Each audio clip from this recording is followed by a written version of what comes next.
Have you ever noticed how almost every remote island seems to have a story about a giant monster lurking in its depths? From King Kong on Skull Island to the creatures of Greek mythology, islands are the perfect breeding ground for our biggest fears and wildest imaginations. But why is that? Why are islands, specifically, the go-to setting for tales of colossal beasts?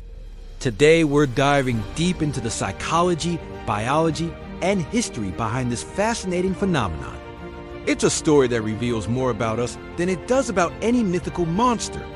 Let's start with the most obvious factor: isolation. Islands are worlds unto themselves, separated from the mainland by vast, often treacherous waters. This isolation creates a sense of mystery and the unknown. Anything could be happening on that patch of land just over the horizon.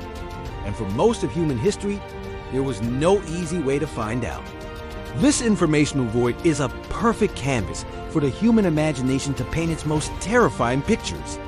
If you can't see what's there, your mind tends to fill in the blanks with the worst-case scenario. It's a survival instinct. What if a predator, bigger and more dangerous than anything we know, lives there? This fear of the unknown is a powerful creative force. Furthermore, islands are natural laboratories for evolution. This isn't just a concept for sci-fi stories. It's a real biological principle called island biogeography. When animals become isolated on an island, they can evolve in strange and wonderful ways. We see this with Island Gigantism, where small mainland animals evolve to become much larger on islands due to a lack of predators and competition. Think of the giant tortoises of the Galapagos or the extinct elephant birds of Madagascar, which were the largest birds ever known. Conversely, we also see island dwarfism, where large animals like elephants and hippos evolved to become smaller to cope with limited resources. So, when ancient sailors landed on an island and found the massive fossilized bones of a dwarf elephant, what would they think? They wouldn't know about evolutionary biology. They might see a skull with a large central nasal opening for the trunk and assume it belonged to a giant one-eyed humanoid.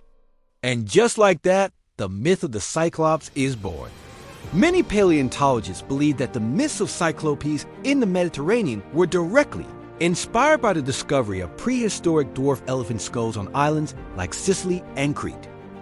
The island provided the evidence, and human storytelling did the rest. Water itself plays a huge role.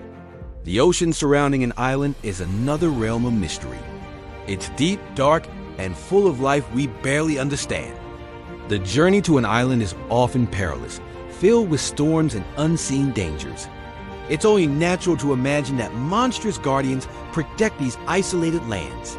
Sea monsters like the kraken or the leviathan aren't just ocean dwellers. They're often depicted as gatekeepers to forbidden places. They represent the barrier between our known world and the island's secrets. Reaching the island means you've already passed a great trial, suggesting that whatever is on the island itself must be even more formidable. Think about the atmosphere of an island. The dense, humid jungles, the jagged volcanic peaks shrouded in mist, the strange calls of unseen birds. It's a sensory experience that is alien and overwhelming. The landscape itself feels alive and primeval. It's easy to imagine that such an ancient-looking place must be home to ancient creatures. Hollywood has capitalized on this for decades. Look at films like Jurassic Park and King Kong. Island Nublar and Skull Island aren't just settings. They are characters in their own right. Their dramatic and hostile environments make the existence of giant monsters feel not just possible, but plausible. The island's geography becomes an extension of the monster itself. Let's also consider the cultural aspect. For indigenous island populations, these monster myths were not just scary stories. They were an integral part of their culture, religion, and social structure. Monsters often served as explanations for natural phenomena. A volcanic eruption could be the wrath of a fiery god living inside the mountain. A tsunami could be the thrashing tale of a great sea beast. These stories provided answers in a time before scientific explanations were available. They also served as cautionary tales, teaching children which parts of the island to avoid, which plants were dangerous, or why it was unsafe to venture out into the sea alone. The monster was a symbol of nature's power, and a reminder for humans to respect their environment. The myth of Godzilla, for example, is deeply tied to Japan's unique island geography and its history. As an island nation prone to earthquakes and tsunamis, Japan has always had a cultural respect for the terrifying power of nature. Godzilla emerged in the post-war era, a monstrous metaphor for the atomic bomb and the nuclear anxieties of the time. He is a creature from the sea, awakened by human arrogance, who comes ashore to unleash destruction. Godzilla is the ultimate island monster, embodying both the fury of the natural world and the self-destructive tendencies of humanity. Then there's the simple, powerful appeal of a good story. A Monster on an Island is a classic man versus nature narrative, but with the stakes raised to epic proportions. It's a self-contained adventure. The heroes are trapped. The monster is a singular, massive threat, and survival is the only goal. There's no easy escape. You can't just run to the next town for help. This narrative structure is incredibly compelling and has been used in stories from the Odyssey to modern-day blockbusters.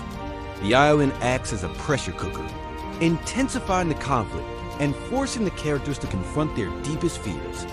Psychologically, these myths also tap into something called the numinous. This is the feeling of awe, wonder, and terror we experience when faced with something vast, powerful, and beyond our comprehension. An island, isolated and self-contained, becomes a sacred or cursed space, a perfect stage for a numinous encounter. The monster is the physical manifestation of this feeling, the awe-inspiring, terrifying other. It's why these stories resonate so deeply with us. We are drawn to the idea of a world untouched by modern civilization, a place where giants still walk the earth. So, the next time you hear a tale about a colossal ape on a jungle island or a sea serpent guarding a rocky coast, remember that it's more than just a monster story. It's a blend of real biology, the fear of the unknown, the power of natural landscapes, and the timeless human need to tell stories that explain our world. Islands are where our maps end and our imaginations begin. They are the last frontiers, and in the uncharted spaces, our minds will always create monsters. It's a testament to our creativity, our fears, and our enduring fascination with the wild places that lie just beyond the horizon. Thanks for watching, and if you enjoyed this journey into the world of myths, be sure to like and subscribe for more adventures.